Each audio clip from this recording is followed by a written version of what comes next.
Hello বন্ধুরা, কি অবস্থা সবার? চলে আসলাম সোলো লেভেলিং এর এপিসোড 2 নিয়ে। তো এই এপিসোডে কি হয় চলুন দেখে আসি।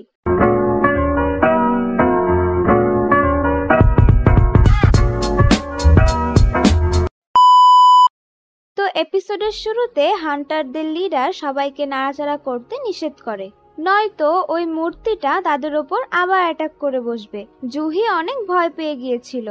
এরপর ক্যাপ্টেন জিনুওকে ধন্যবাদ জানায়, কারণ ওই মূর্তিটা অ্যাটাক করার আগ মুহূর্তে সে সবাইকে নিচু হয়ে বসে পড়তে বলেছিল, তা না হলে তারা সবাই সেখানেই মারা যেত। তখনই জিনুও দেখে যে ক্যাপ্টেনের একটা হাত নেই। সে ক্যাপ্টেনের হাতে ব্যান্ডেজ করে দেয়, যাতে করে বেশি রক্ত ঝরে না যায়। যদিও জুহির উচিত ছিল তার হিলিং পাওয়ার দিয়ে ক্যাপ্টেনকে চিকিৎসা দেওয়া, কিন্তু সে অনেক ভয় পেয়ে ট্রমাটাইজ হয়ে গিয়েছে। তাই ক্যাপ্টেনও জুহিকে কিছুই বলে না। এই জন্যই বি র্যাঙ্কের হিলার হওয়া সত্ত্বেও জুহিকে ছোট র্যাঙ্কের মিশনে পাঠানো হয়। ক্যাপ্টেন নিজেই অনেক বি র্যাঙ্কের মিশনে গিয়েছে, তাই সে তার এক্সপিরিয়েন্স থেকে বলতে পারে যে তাদের সামনে যে স্ট্যাচুটা রয়েছে এটা অবশ্যই এস র্যাঙ্কের মতো পাওয়ারফুল। ক্যাপ্টেন পাথরের উপর লেখা নিয়মগুলোর ব্যাপারে বলে যে প্রথমত গডের পূজা করতে হবে, দ্বিতীয়ত গডের প্রশংসা করতে হবে, তৃতীয়ত প্রমাণ করতে হবে যে তুমি এই গডকে মন থেকে বিশ্বাস করো।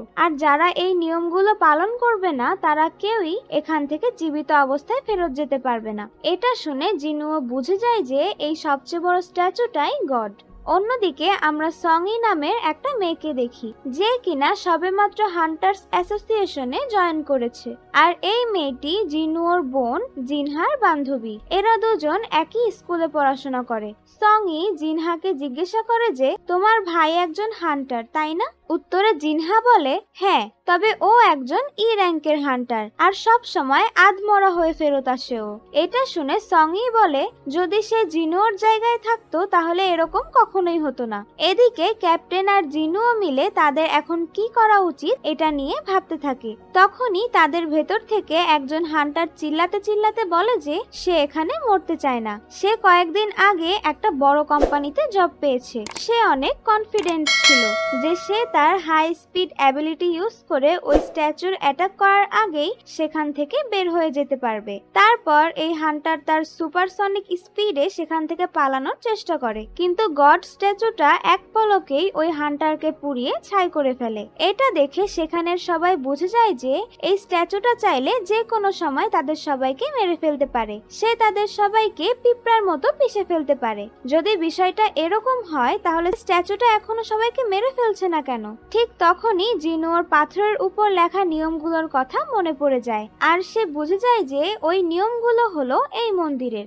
জিনুও উঠে দাঁড়ায় আর গড স্ট্যাচুর সামনে মাথা নিচু করে বসে যায়, যার কারণে স্ট্যাচুটা জিনুওকে কিছুই বলে না। তারপর জিনুও বাকি সবাইকে এই স্ট্যাচুর সামনে তাদের মাথা নিচু করে বসে যেতে বলে। যতক্ষণ তাদের মাথা নিচু করা থাকবে ততক্ষণ স্ট্যাচুটা তাদের কাউকে কিছু বলবে না।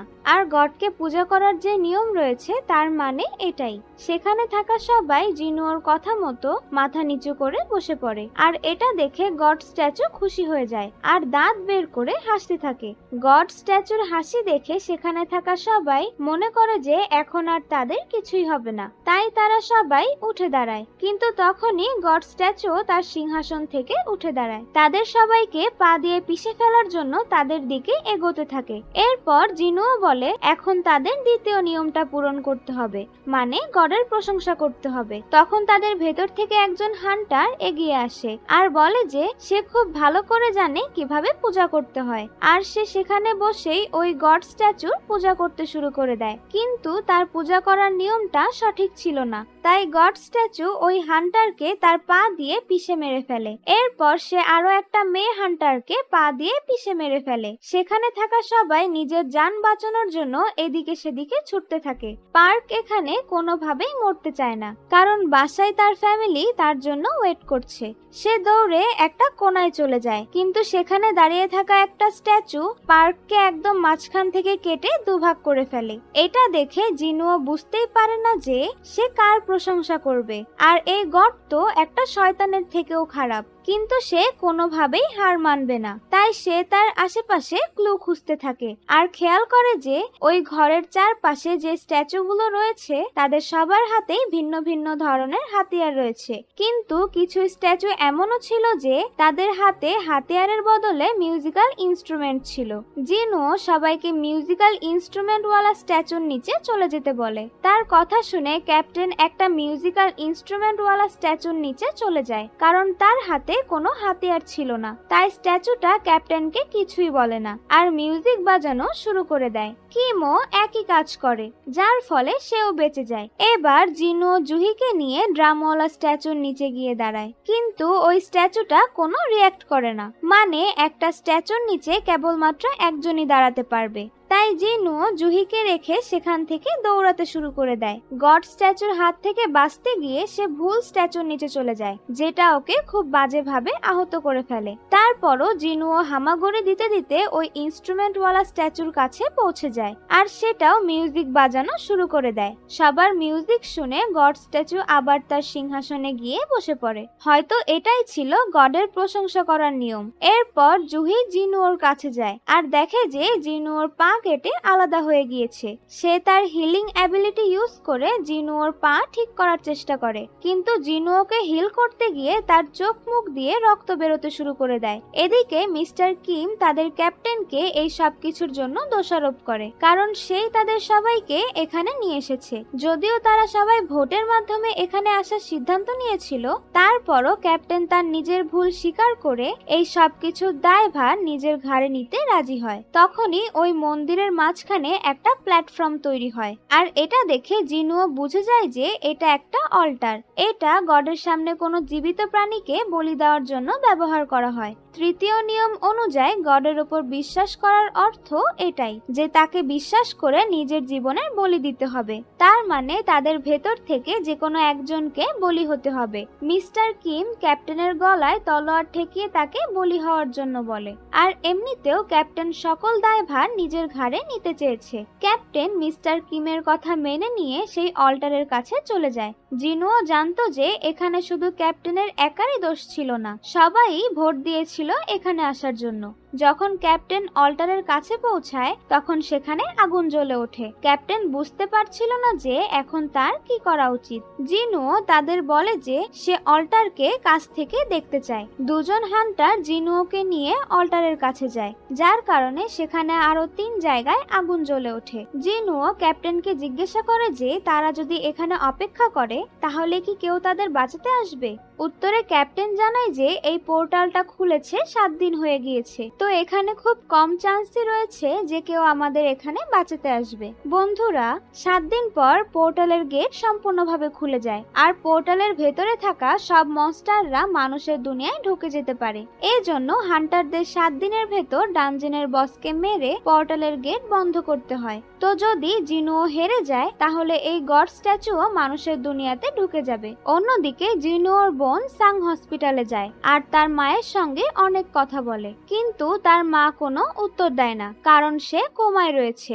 এদিকে জিনুও বাকি সবাইকে অল্টারের কাছে আসতে বলে আর সবাই আসার পর প্রত্যেকের জন্য একটা করে আগুন জ্বলে ওঠে। তাদের পেছনে নীল রঙের আগুনও জ্বলে ওঠে আর ওই মন্দিরের গেট খুলে যায়। এখন নীল রঙের আগুন সময়ের সাথে সাথে একটা একটা করে নিভে যেতে থাকে আর মন্দিরের সকল গার্ডরা হান্টারদের দিকে আসতে থাকে। জিনুও একটা জিনিস খেয়াল করে যে সে যেই স্ট্যাচুর দিকে তাকায় সেটাই থেমে যায়। জিনুও সবাইকে বলে যে তারা সবাই যেন প্রত্যেকটা স্ট্যাচুর দিকে তাকিয়ে থাকে, তাহলে স্ট্যাচুগুলো আর তাদের দিকে আগাবে না। জিনুওর কথা মতো সবাই সেটাই করে, কিন্তু একটা মেয়ে অনেক বেশি ভয় পেয়ে গিয়েছিল। সে মন্দিরের গেটের দিকে দৌড় দেয় এবং মন্দির থেকে সেফলি বের হয়ে যায়। তবে সে বের হওয়াতে তার আগুন নিভে যায় আর মন্দিরের গেট হালকা বন্ধ হয়ে যায়। জিনুও বুঝতে পারে না যে এই খোলা দরজা কি কোনো ফাঁদ নাকি আসলেই সেখান থেকে বের হওয়ার কোনো রাস্তা।